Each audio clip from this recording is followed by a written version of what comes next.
¿A quién se le ocurrió que declarar una guerra comercial al mundo podía ser una buena idea? ¿A Donald Trump? No exactamente.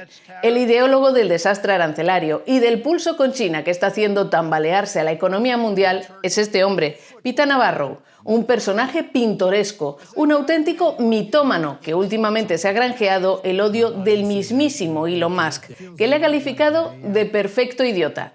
¿Queréis saber más? Vamos a verlo.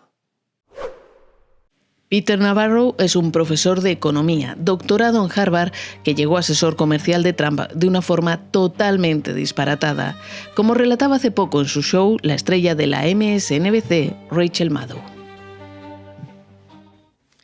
Fue en su primera campaña presidencial. Trump no tenía ningún asesor económico formal, así que le dijo a su yerno Jared que le encontrara uno. Entonces Jared decidió encontrar a su suegro un asesor financiero para su campaña presidencial, yendo al sitio web amazon.com y empezando a hojear libros. No a leer los libros, porque eso no se puede hacer en el sitio web de Amazon, solo mirando las portadas, mirando los títulos. Y así encontró un título de un libro que pensó que era tan genial. El título era Muerte por China. Oh, Dios mío, es tan genial, impresionante. El libro estaba coescrito por un tal Peter Navarro, defensor de una política arancelaria agresiva y enemigo acérrimo de China, a la que culpa del declive del sector manufacturero estadounidense. Justo lo que Jared estaba buscando.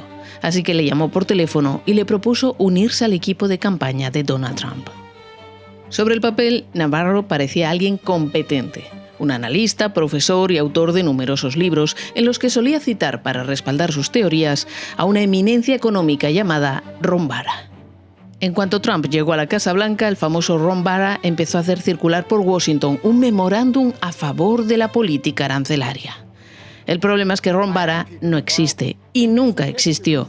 Es un personaje ficticio inventado por Peter Navarro para dar enjundia a sus ideas, tan irreal que su nombre es un simple anagrama de Navarro.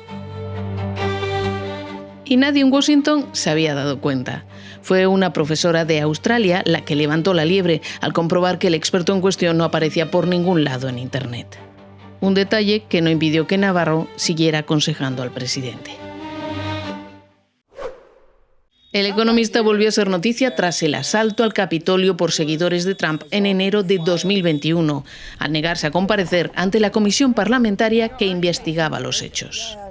La negativa le valió 4 meses de cárcel en una prisión federal de Miami. ¿Qué hizo nada más salir? Acudir a la Convención Nacional Republicana, en la que Trump fue nombrado nuevamente candidato del partido para denunciar una caza de brujas. Tengo un mensaje muy simple para ustedes.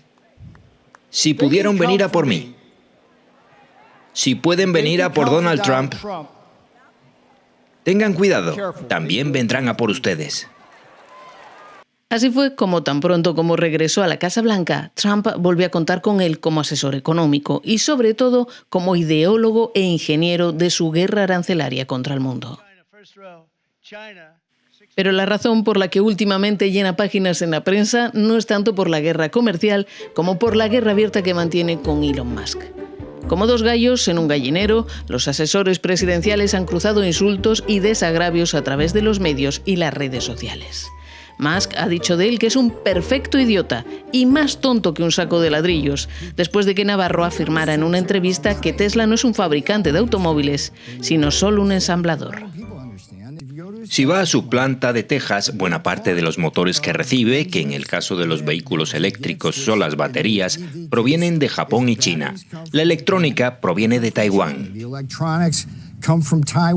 Herido en su ego, el magnate añadió en X: Me gustaría pedir disculpas a los ladrillos por decir que Peter Retardo era más tonto que un saco de ladrillos. Eso fue muy injusto para los ladrillos. Por definición, Tesla es el fabricante de automóviles más verticalmente integrado de Estados Unidos, con el mayor porcentaje de contenido estadounidense. Preguntada sobre el rifirrafe, la portavoz de la Casa Blanca respondió con una frase antológica: Obviamente son dos personas con puntos de vista muy diferentes sobre comercio y aranceles, y dejaremos que el enfrentamiento público continúe. Los chicos son chicos, y vosotros deberíais estar agradecidos de que seamos una de las administraciones más transparentes de la historia. La prensa estadounidense especula sobre cuál de los dos hombres del presidente saldrá desplumado de la batalla. Navarro, por lo pronto, sigue en sus 13. En una columna de opinión publicada en Financial Times ha advertido, hablando de la guerra arancelaria que ha hundido las bolsas y desbaratado el frágil equilibrio del comercio mundial, que solo es el principio.